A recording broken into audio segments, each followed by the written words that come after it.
kita memang memprogramkan ya rutin setiap bulannya kita menjadi donatur tetap. Nah semua ini adalah hal yang harusnya kita lakukan. Karena sebenarnya yang butuh dengan sedekah itu bukan pengemisnya atau orang yang sedang kita bantu, tapi kita. Karena memang mereka hanya membutuhkan nilainya, mereka hanya membutuhkan fisiknya. Misal saya sudah kasih contoh pada pertemuan kita yang lalu, kalau seandainya kita memberikan bantuan 1 juta rupiah misalnya kepada seseorang, maka dia mungkin menghabiskan uang itu untuk kebutuhan dia, bayar utang, beli makanan, kebutuhan anaknya misalnya.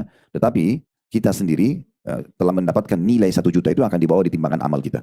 Dan memang harus melalui orang-orang seperti inilah yang kita berikan baru bisa memberatkan timbangan amal kita yang otomatis di akhir membawa kita masuk ke dalam surga.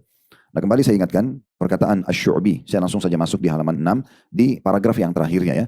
Asy-Sya'bi ada juga yang mengatakan namanya Asy-Syu'bi, ini nama orang.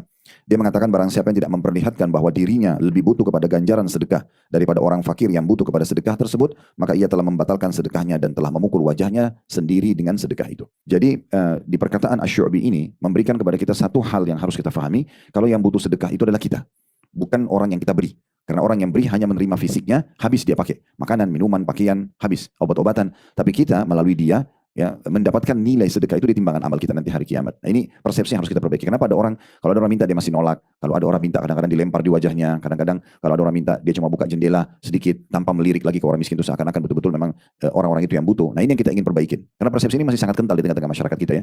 Kita selalu merasa orang yang minta langsung kita cemberut, langsung kita merasa kenapa sih minta terus. Apalagi kalau orangnya sama. Dan saya sudah bahasakan, kalau kita paham esensi yang sedang kita bahas sekarang, maksudnya kita butuh terhadap sedekah tersebut, kita tidak akan melihat lagi siapa yang menerima. Apakah orang yang sama atau bukan orang yang sama. Apakah orang itu butuh atau tidak butuh. Apakah dia jujur atau dia menipu. Bagi kita tidak penting itu.